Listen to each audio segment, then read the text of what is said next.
Oil analysts ran the numbers. They said a Hormuz closure would push oil to $160 a barrel. Some said 180. Goldman Sachs put out a report, over 200. They were all wrong. Iran went to war. The strait closed. 20% of the world's entire oil supply gone overnight. And the price? $110. Markets barely moved. No crash, no panic, just silence. And that silence, that impossible, eerie calm, it is the most dangerous thing happening in the global economy right now. Because what you are seeing is not safety, it is a delay. And at the end of that delay, a $1 quadrillion weapon is already ticking. Let us establish what is actually happening here, because the mainstream press is not explaining this to you.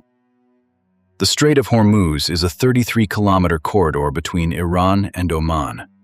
Every single day, 21 million barrels of oil pass through it. That is 20% of everything the world consumes, every day, through that one point. Right now, that corridor is closed. The International Energy Agency has called it the largest supply disruption in the history of global oil markets. Larger than 1973, larger than the Gulf War, the largest ever recorded. 10 million barrels per day removed, and oil is at $110, not 160, not 200, 110. The market is telling you this is manageable. The market is lying to you.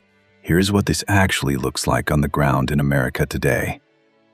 Average gasoline, $4.23 per gallon. That is not a number in a headline. That is every trip to the grocery store, every commute, every small business, every family making a choice between filling the tank and paying rent. Detroit's biggest automakers have already disclosed a $5 billion commodities shock this quarter, directly tied to rising energy costs. And Iran? Iran has so much unsold oil, it is being stored in derelict containers. The naval blockade has completely bottled up their exports. They are running out of time before their wells have to shut down permanently. This is the visible war. The war on the news, the gas station signs, the diplomatic theater. But underneath this war, there is another war, a hidden war, fought not with weapons, but with numbers. Specifically, 1.2 quadrillion of them. The global derivatives market. Most people have never heard of it. Most journalists will not explain it. And yet, it is the hidden architecture beneath every price you see. Every economic forecast, every confident statement from a financial analyst on television. So what is a derivative? At its most basic, it is a contract, a bet, between two parties, usually banks, on the future price of something. Oil, natural gas, interest rates, currencies. The total notional value of the global derivatives market sits somewhere between 600 trillion and 1.2 quadrillion dollars. That number is so large, it does not register as real. Here is a reference point. The entire global GDP, everything produced by every country on Earth in one full year, is approximately $110 trillion. The derivatives market is 11 times that, at minimum. Now here is where it becomes dangerous. When oil was trading at $80 per barrel, banks all over the world wrote derivatives contracts, bets that oil would stay within certain price ranges, that interest rates tied to oil economies would hold, that currencies of oil-dependent nations would remain stable. Those bets were made at $80 oil. We are at 110 and climbing. At some price, and no one knows the exact number, those contracts do not just lose money. They trigger what are called margin calls, forced payments, chain reactions.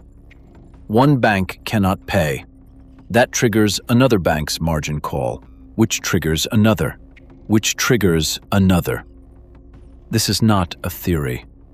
This is exactly what happened in 2008, not with oil, but with mortgage derivatives.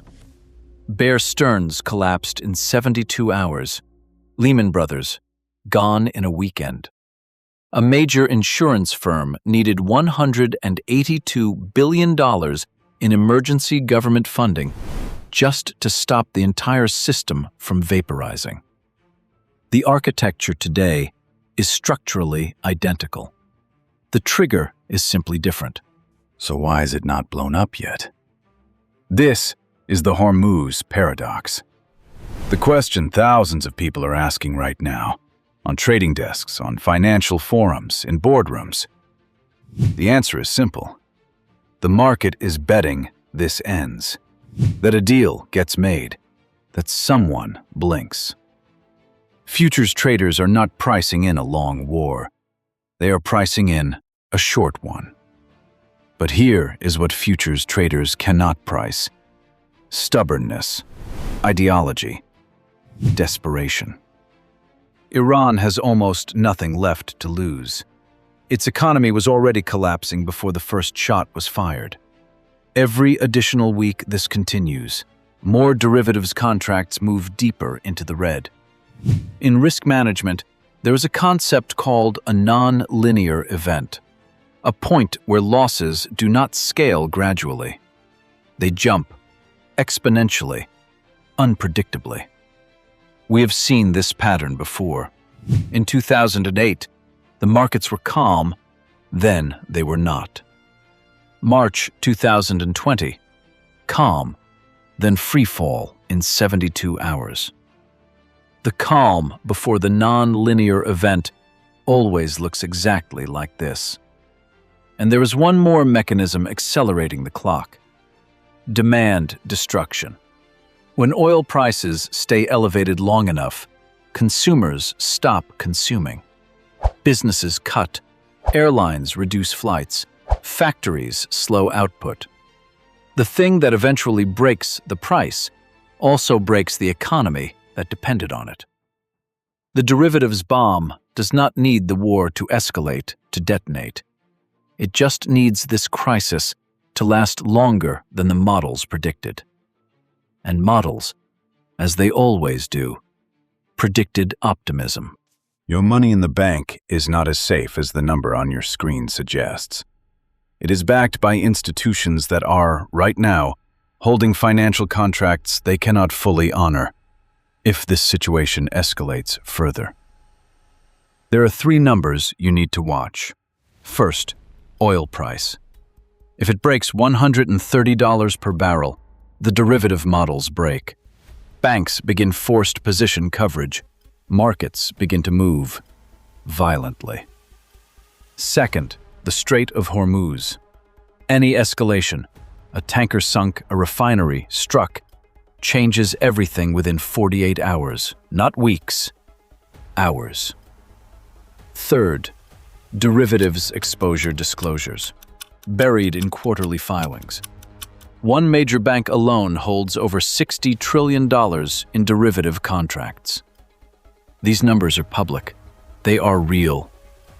Most people simply do not look. The phantom ledger looks. If the global economy were a building, the Iran war is not the fire. It is the spark. The fire is the 1.2 quadrillion in paper promises made when the world felt safe. This story is not finished. And when the next chapter comes, you will want to have been paying attention. Subscribe to the Phantom Ledger